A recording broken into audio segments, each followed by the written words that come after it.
আর ভেঙ্গি ভক্ত প্রাণথম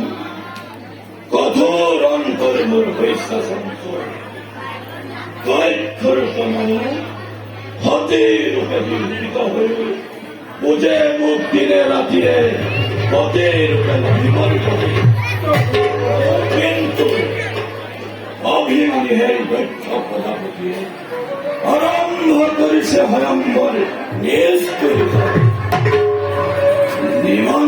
হয়েছে পবিত্র রাজেন্দ্র মন্দির, কিন্তু আদরে হাতে দিনে রাতে মুখ স্বামীর পাগল পরিচয় এই হেতু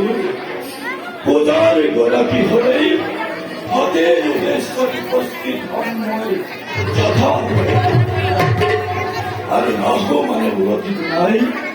কয়লা কর ভার মানুষ কইল